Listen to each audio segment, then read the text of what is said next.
What's up guys, welcome back to the channel. Today I am super duper excited because I have a brand new chip from Intel that just arrived on my doorstep yesterday after I came back from CES. This is the Core i3 7350K, and it's a very exciting processor right now because it's a Core i3 chip that is fully unlocked. It has an unlocked multiplier and it supports hyperthreading. This is really exciting stuff because up until now, we have not seen a chip of this caliber. The thing that comes closest to it as of late is the Pentium G3258, which was the anniversary edition chip from Intel that kind of paid homage to the old days of overclocking when you could buy a budget chip and still push the clock speed quite far. So the Pentium G3258 had a lot of things going for it. For one, it was dirt cheap, $75 MSRP thereabouts, which is way cheaper than this, $180, which is still fairly budget oriented, but yeah, it was dirt cheap and also a great overclocker. I was seeing review websites hit or get 1 gigahertz gains with relatively little effort. The other problem though with the G3258 is that it was not hyper-threaded. It only had 2 cores, and that was it. So while it did really well in single-threaded applications, it kind of took a backseat when it came to multi-threaded programs, like rendering, for example. And I'm curious to see how far the hyper-threading actually goes for a chip like the 7350K here.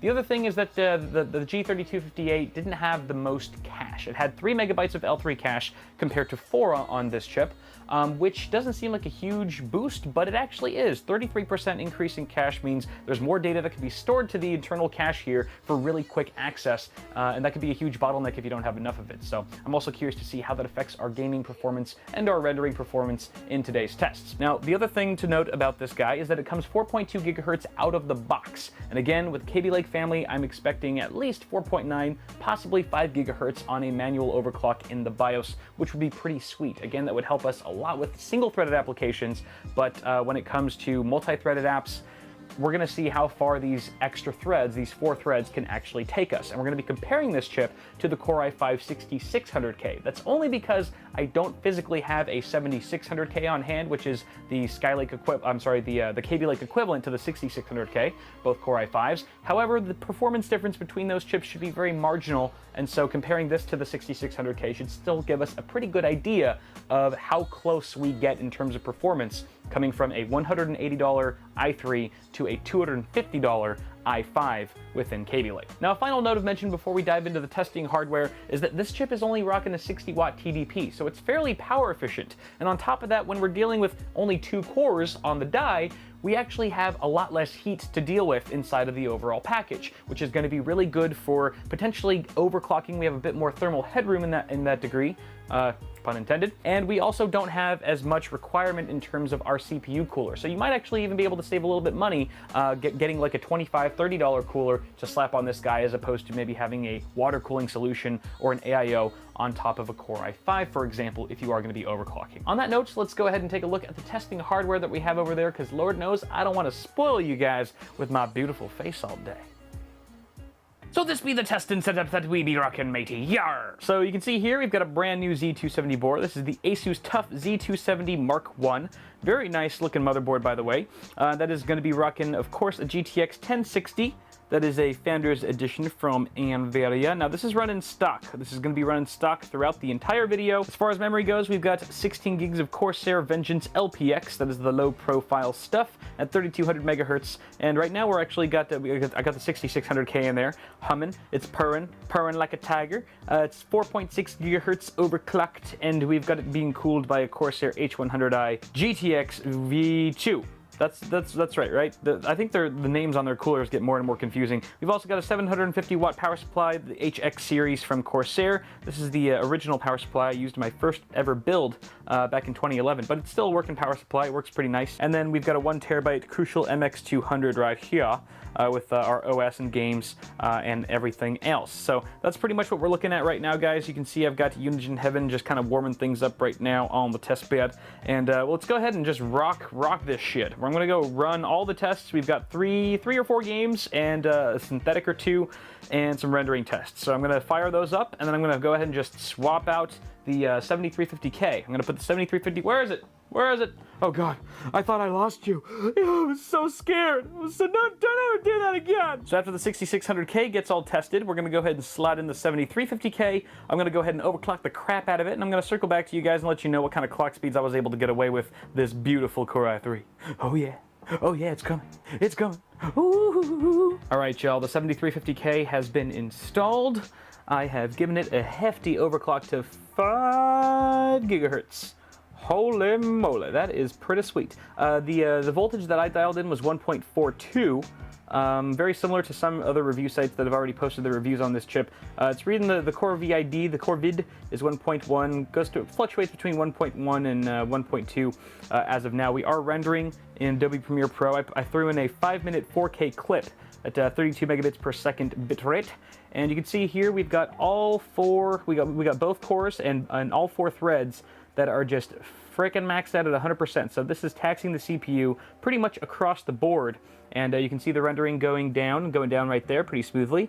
That is a very small sneak preview of a sketch that I've got coming out very soon. But yeah, so far it's looking pretty good. The overclock is just absolutely beastly, and of course when you're dealing with fewer cores, it allows you to hit higher clock speeds on those said cores. That's why a lot of, if you look at the overclocking world records, you'll see that the highest frequencies hit are on single core. Now if you guys look over here in hardware monitor, you can see that this is still an engineering sample for sure. It's not even being picked up, it just says Intel processor. There's no SKU available, and because of that it's only showing our frequencies and our utilizations. There is no temperature readout here, so unfortunately I can't give you guys any temperatures right now. I can assure you that they're probably not going to be as hot as the 6600K, but so far the PC hasn't caught on fire over there, so I think we're in good shape. I'm going to finish rendering out this video. We're going to run the rest of our benchmarks, and then we'll be ready to compare the results to our Core i5 and draw some conclusions about our 7350K. Alright y'all, the results are in. Let's go ahead and see how these two CPUs stack up against each other in our tests. The first test was 3D Mark Firestrike Extreme, and it's a very consistent benchmark from run to run. And so with the Core i3 we got a score of 5,558, and the Core i5 6600K received a score of 5,656. There's really not too much of a wide gap there, so that's a good start for the Core i3 so far, but in my experience, 3D Mark Firestrike does not always tell the full story in terms of real-world gaming performance. So the first game that we actually tested was Doom, and all the tests that I ran for gaming anyway were tested at 1920 by 1080 with ultra settings. Doom saw a frame rate of 103 on both systems. Whether it was rocking the Core i3 or the Core i5, we got 103 frames per second on average, which really excited me at first, because if we can see similar performance in games between the 7350K and something like the 6600K, then why the hell aren't we just buying i3s at this point and just saying screw the 7600K,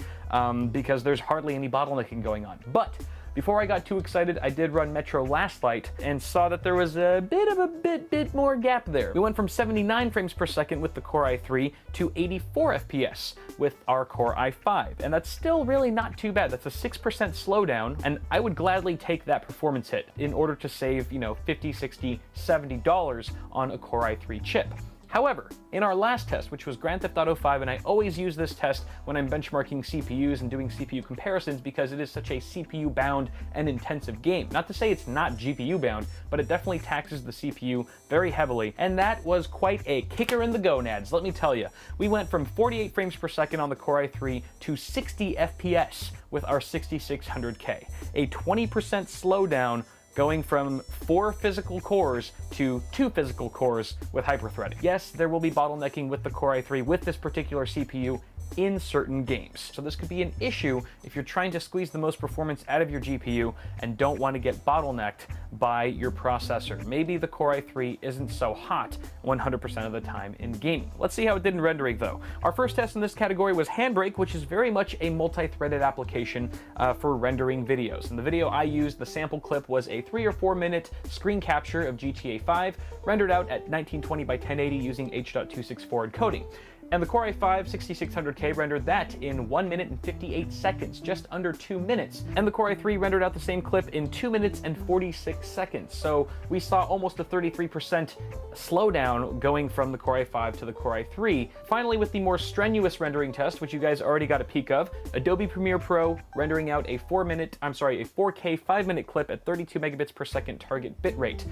yielded 11 minutes and 18 seconds for the Core i5 to render that out, whereas the Core i3 rendered it in 16 minutes and 13 seconds, going from 11 to 16 minutes simply because we don't have the same number of physical cores. And I think the moral of the story here is threads do not equal cores. Having a dual-core processor with hyperthreading is by no stretch any match for a quad-core processor with 4 physical cores when it comes to multi-threaded applications, as clearly indicated by these render tests. So what I would take away from all of this, ladies and gentlemen, is that if you have the money to spend on a Core i5 unlocked CPU, absolutely go for it. Do not try to skimp or cut corners by getting the 7350K Core i3, because it does not simply compete in the same space, which makes a lot of sense if you think about it. There's no way in hell that Intel would make a $180 chip perform even close to its Core i5 counterpart, because that would essentially make it obsolete. No one would buy the Core i5. They could just buy something that works just as well for 70 bucks less. And I think another angle to approach this from is if you did only have, say, $180 to $200 for your CPU, does it make sense to go from the Core i3 7350K to the Core i5 7400? Sorry, someone's opening the garage door. There's nothing I can do.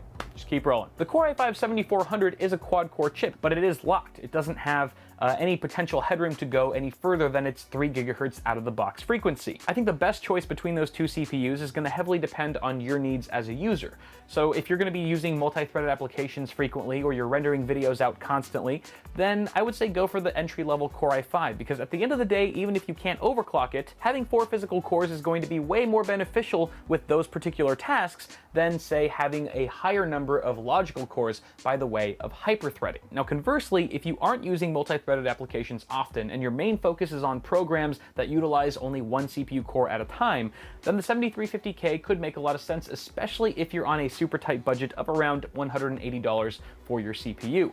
Not to mention overclocking. This thing is a great overclocker. I do want to reiterate that.